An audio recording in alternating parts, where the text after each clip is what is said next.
Bana istediğinizi yapabilirsiniz. 6 saat boyunca bütün bedenim size ait. Yapmak istediğiniz şeylerde özgürsünüz. Ve bundan dolayı hiçbir ceza almayacaksınız. Bütün sorumluluk bana ait. Bu sözler performans sanatçısı Marina Abramovich'e ait. Hayal edin, bir odadasınız. Karşınızda bir kadın duruyor. Hiç hareket etmiyor. Konuşmuyor, tepki vermiyor. Yanındaki masada ise 72 farklı nesne var. Bir gül, bir parça kek, bir kadeh şarap. Ama hemen yanlarında bir bıçak, bir jilet, bir kırbaç ve içi mermi dolu bir tabanca duruyor. Bir tabela var ve üzerinde şu yazıyor: masadaki her şeyi üzerimde kullanabilirsiniz. Tüm sorumluluk bana aittir. Siz olsaydınız ne yapardınız? Ona bir çiçek mi verirdiniz? Yoksa o silahı elinize mi alırdınız? Şimdi bir adım daha ileri gidelim. O odada sadece siz yoksunuz. Etrafınızda onlarca insan var. Kimse size ne yapmanız gerektiğini söylemiyor. Ama kimse sizi durdurmuyor da. İnsan bazen yalnızken iyi biridir. Ama kalabalığın içinde, özellikle de kimse hesap sormayacaksa, gerçekten aynı kişi midir? Bugün sanat tarihinin en tehlikeli, en tartışmalı ve insan doğasının karanlık dehlizlerini ortaya çıkaran o meşhur deneyi konuşacağız. Marina Abramovich ve 1974 yılının o unutulmaz 6 saati. Hazırsanız insanlığın maskesinin düştüğü o odaya giriyoruz. Bu deneyi anlamak için önce Marina'yı anlamak zorundayız. 1946 Belgrad doğumlu bu kadın, askeri disiplinle yönetilen bir evde büyüdü. Annesi o kadar katıydı ki Marina 29 yaşına gelene kadar akşam saat 10'dan sonra dışarı çıkması yasaktı. Bu baskı onun bedenini bir hapishane gibi görmesine ama aynı zamanda o bedeni bir direniş aracına dönüştürmesine neden oldu. Ona göre sanat, duvara asılan bir tablodan fazlasıydı. Sanat bir deneyimdi, acıydı, kandı, terdi ve en önemlisi anda kalmaktı. Ritim sıfırdan önce kendi parmaklarını kestiği, yanan bir yıldızın içine yattığı performanslar yapmıştı. Ama hiçbiri Napoli'deki o galeri odasında yaşanacaklar kadar sarsıcı olmayacaktı. Yıl 1974, İtalya, Napoli. Marina bir galeriye girer ve sadece ayakta durur. Masanın üzerine 72 nesne yerleştirir. Bu nesneleri ikiye ayırabiliriz: haz verenler ve acı verenler. Haz tarafında parfüm, tüy, bal, ekmek ve şarap vardı.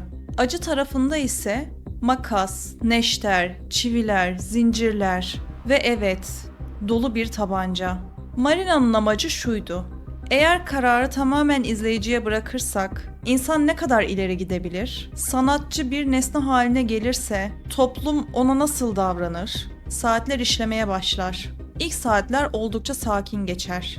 Burada çok önemli bir detay var. Marina sadece bedenini ortaya koymadı. Kontrolü tamamen bıraktı. Psikolojide buna otoritenin yokluğu denir. Kurallar yoksa insan kendi sınırını kendi belirler. Ve çoğu insan sınır koymakta sandığı kadar iyi değildir. İlk 2 saat boyunca insanlar çekingendi. Bazıları ona bir gül verdi. Bazıları yanağına bir öpücük kondurdu. Ya da saçına bir toka taktı. Onu bir insan olarak görüyorlardı. Galeri atmosferinin nezaketi hala aynı odadaydı. Marina ise bir heykel gibiydi. Gözlerini kırpmıyor, nefes alışı dışında hiçbir canlılık belirtisi göstermiyordu. Ancak zaman geçtikçe odadaki enerji değişmeye başladı. İnsanlar Marina'nın gerçekten de hiçbir tepki vermediğini, bir nesne gibi orada durduğunu anladıklarında içlerindeki o ilkel dürtü uyanmaya başladı. 3. saatten itibaren nezaket yerini meraka, merak ise zorbalığa bıraktı.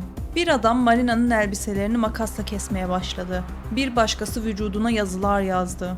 Derken masadaki neşteri alan biri Marina'nın boynunu çizdi ve akan kanı emmeye çalıştı. Düşünün, sadece birkaç saat önce ona çiçek veren kalabalık, şimdi onun bedenini bir oyun parkına çevirmişti. Kimse itiraz etmiyordu. Çünkü kural basitti.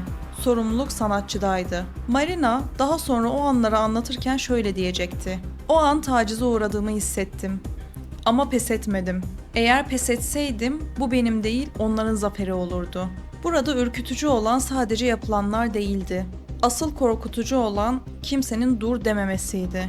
Bir kişi başladığında diğerleri onu izledi. Sonra biri daha ileri gitti ve sonra bir başkası. Kötülük bulaşıcıydı. 5. saatte oda tam bir kaos alanına dönmüştü. Marina yarı çıplak, kanlar içinde ve gözyaşları yanaklarından süzülür haldeydi. Ama hala hareket etmiyordu. İşte o an en uç noktaya ulaşıldı. Bir adam masadaki dolu tabancayı aldı. Mermiyi namluya sürdü ve silahı Marina'nın şakağına dayadı. Parmağı tetikteydi. Odada bir ölüm sessizliği oluştu. Marina hala kıpırdamıyordu. Bu noktada galerideki insanlar ikiye bölündü. Bazıları bu şovu izlemek istiyor, bazıları ise artık bunun bir sanat değil, cinayet girişimi olduğunu savunuyordu. Bir grup izleyici müdahale etti. Adamın elinden silahı aldı ve galeri dışına attılar. Kavgalar çıktı, bağırışlar yükseldi. Marina ise tüm bu kaosun ortasında bir fırtınadaki fener gibi sessiz ve yıkılmaz duruyordu. Saat gece yarısını vurduğunda galeri sahibi performansın bittiğini ilan etti. Marina 6 saattir ilk kez hareket etti. Adım atmaya başladı.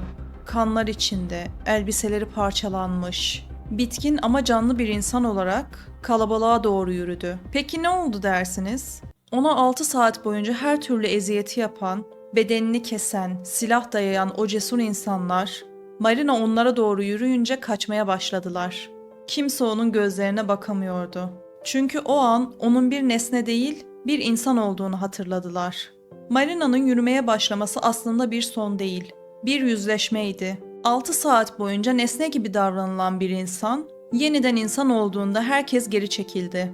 Çünkü en zor şey şudur, yaptığın şeyle göz göze gelmek. Marina Abramovic bu deneyiyle bize çok ağır bir ders verdi. Eğer bir insana sınırsız güç verirseniz ve onu yaptıklarından sorumlu tutmazsanız, en medeni görünen kişi bile bir canavara dönüşebilir. Ritim sıfır, toplumun içindeki o ince uygarlık çizgisinin ne kadar kolay kırılabileceğini kanıtladı. Bugün sosyal medyada anonim hesapların arkasına saklanıp insanlara saldıranları gördüğümüzde aslında 1974'teki o galeri odasından çok da uzaklaşmadığımızı anlıyoruz. Peki siz o odada olsaydınız, 6 saatin sonunda masanın hangi tarafında olurdunuz? Elinde çiçek tutanların mı yoksa silah doğrultanların mı? Bugünün dijital dünyasında elimizde silah yok ama kelimelerimiz var. Bir yorum yazarken, birine saldırırken, onu tanımadan yargılarken aslında o odadaki insanlardan ne kadar farklıyız? Belki de bu hikayenin en rahatsız edici kısmı şu. Hepimiz kendimizi iyi tarafta hayal ediyoruz. Ama gerçek şu ki kimse o odaya girene kadar hangi tarafta olduğunu bilmiyor. Ve belki de asıl soru şu. İnsan doğası gerçekten ne kadar güvenli? Marina'nın hikayesi, insan ruhunun hem en dayanıklı hem de en karanlık yerlerine bir yolculuktu. Videomu beğendiyseniz ve bu tarz hikayelerin devamını istiyorsanız kanalıma abone olmayı ve yorumlarda düşüncelerinizi belirtmeyi unutmayın. Bir sonraki videoda tarihin başka bir kırılma noktasında görüşmek üzere. Ben Kübra Kaplan.